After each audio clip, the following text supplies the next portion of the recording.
My fellow citizens, on the eve of 67th Republic Day of our nation, I extend my warm greetings to all of you in India and abroad. I convey my special greetings to members of our armed forces, paramilitary forces, and internal security forces.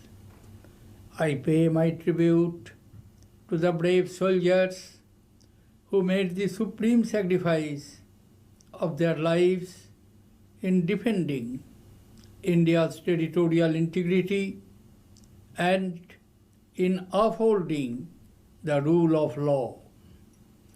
Fellow citizens, on 26th January 1950, our republic was born. On this day, we gave ourselves the Constitution of India. This day saw the culmination of heroic struggle of an extraordinary generation of leaders who overcame colonialism to establish the world's largest democracy. They pulled together India's amazing diversity to build national unity, which has brought us so far. The enduring democratic institutions they established have given us the gift of continuity on the path of progress. India today is a rising power, a country fast emerging as a global leader in science, technology, innovation, and startups, and whose economic success is the envy of the world. Fellow citizens, the year 2015 has been a year of challenges. During this year, the global economy remained subdued. Unpredictability ruled the commodity markets. Uncertainty marked the institutional responses. In such troubled environment, no one nation could be oasis of growth. India's economy also had to face the blowback. Weak investor sentiments led to withdrawal of funds from emerging markets, including India, putting pressure on the Indian rupee. Our exports suffered. Our manufacturing sector is yet to recover fully. In 2015, we were also denied the bounty of nature. While large parts of India were affected by severe drought, other areas reeled under devastating floods. Unusual weather conditions impacted our agricultural production, rural employment, and income levels suffered. Fellow citizens, we can call out these challenges because we are aware of them. There is a great virtue in acknowledging a problem and resolving to address it. India is building and implementing strategies to solve these problems. This year, with an estimated growth rate of 7.3%, India is poised to become the fastest growing large economy. Contraction in global oil prices has helped maintain external sector stability and control domestic prices. Despite occasional setbacks, industrial performance this year has been strong. Aadhaar, with its present reach of 96 crores people, is helping in direct transfer of benefits plugging leakages and improving transparency. Over 19 crore bank accounts opened under the Pradhan Mantri Jan Dhan Yojana is the single largest exercise in the world at financial inclusion. The Sangsad Adarsh Gram Yojana aims to create model villages. The Digital India program is an effort to bridge the digital divide. The Pradhan Mantri Fasal Bima Yojana targets farmers' welfare, increased spending on programs like Mahatma Gandhi National Rural Employment Guarantee Act is aimed at enhancing employment generation to rejuvenate the rural economy. The Make in India campaign will boost manufacturing by facilitating easy conduct of business and improving competitiveness of domestic industry. The Startup India programs will foster innovation and encourage new age entrepreneurship. The National Skill Development Mission envisages skilling 300 million youth by 2022. There will be amongst us occasional doubters and baiters. Let us continue to complain, to demand, to rebel. This too is a virtue of democracy. But let us also applaud what our democracy has achieved with investments in infrastructure, manufacturing, health, education, science, and technology.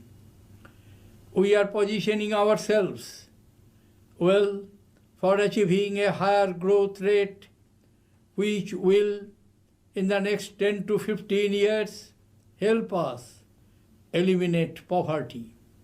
Fellow citizens, reverence for the past is one of the essential ingredients of nationalism. Our finest inheritance, the institutions of democracy, ensure to all citizens justice, equality, and gender and economic equity. When grim instances of violence hit at these established values, which are at the core of our nationhood, it is time to take note. We must guard ourselves against the forces of violence, intolerance, and unreason. Fellow citizens, for revitalizing the forces of growth, we need reforms and progressive legislation. It is the bounden duty of the lawmakers to ensure that such legislation is enacted after due discussion and debate. A spirit of accommodation, cooperation, and consensus building should be the preferred mode of decision making. Delays in decision making and implementation can only harm the progress of development. Fellow citizens, peace is the primary objective of a national consciousness as well as our moral universe. It is the foundation of civilization and a necessity for economic progress. And yet, we have never been able to answer a simple question: why does peace remain so elusive? Why has peace been so much more difficult to attain than degenerate conflict? As the 20th century closed down with a remarkable revolution in science and technology, we had some reason for optimism that the 21st century would mark an era in which energies of people and nations would be committed to a rising prosperity that would eliminate, for the first time, the curse of extreme poverty. That optimism has faded in the first 15 years of this century. There is unprecedented turbulence across vast regions with alarming increase in regional instabilities. The scourge of terrorism has reshaped our into its most barbaric manifestation. No corner can now consider itself safe from this savage monster. Terrorism is inspired by insane objectives, motivated by bottomless depths of hatred, instigated by puppeteers who have invested heavily in havoc through the mass murder of innocents. This is war beyond any doctrine, a cancer which must be operated out with a firm scalpel. There is no good or bad terrorism. It is pure evil. Fellow citizens, nations will never agree on everything. But the challenges today is existential.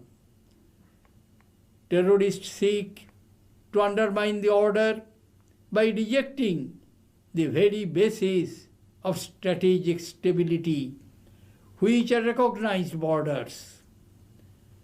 If outlaws are able to unravel borders, then we are heading towards an age of chaos. There will be disputes among nations. And as is well known, the closer we are to a neighbor, the higher the propensity for disputes. There is a civilized way to bridge disagreement. Dialogue ideally should be a continual engagement, but we cannot discuss peace under a shower of bullets. We on our subcontinent have a historic opportunity to become a beacon to the world at a time of great danger. We must attempt to resolve the complex edges of our emotional and geopolitical inheritance with our neighbors through a peaceful dialogue and invest in mutual prosperity by recognizing that human beings are best defined by a human spirit and not their worst instincts. Our example can be its own message to a world in anxious need of amity. Fellow citizens, each of us has the right to lead a healthy, happy, and productive life in India.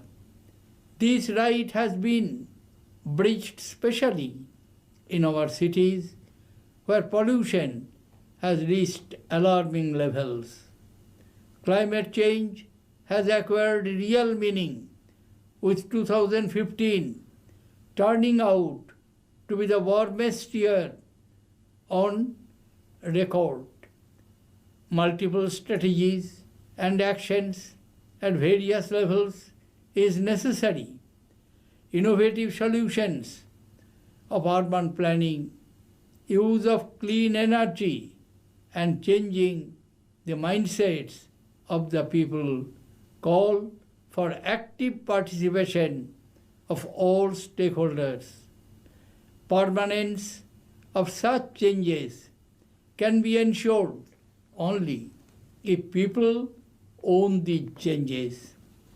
Fellow citizens, love for one's motherland is the basis of all progress.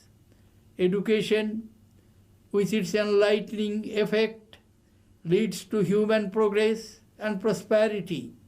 It helps us develop forces of spirit which can revive lost hopes and ignored values.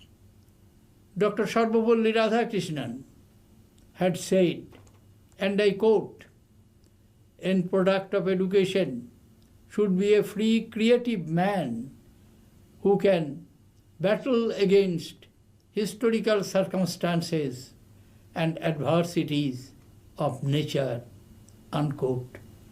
The advent of the fourth industrial revolution demands that this free and creative man should also be able to master the velocity of change, to absorb disruptions which are getting embedded in the systems and societies.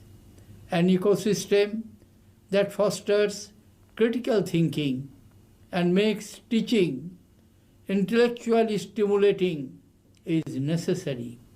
It must inspire scholarship and encourage unfettered respect for knowledge and teachers. It must instill a spirit of reverence towards women that will guide social conduct of an individual throughout his life. It must breed a culture of deep thought and create an environment of contemplation and inner peace. Through an open-minded approach to the wider spectrum of ideas emanating from within, our academic institutions must become world-class. A beginning has already been made with 2 Indian institutes of higher education finding place in the top 200s in the international rankings. Fellow citizens, the generational change has happened. Youth have moved center stage to take charge.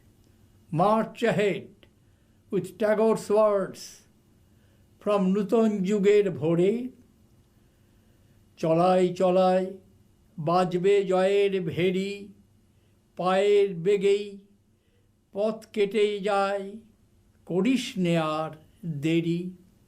Move ahead, the roll of drums announce your triumphal march.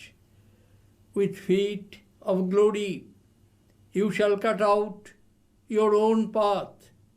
Delay not,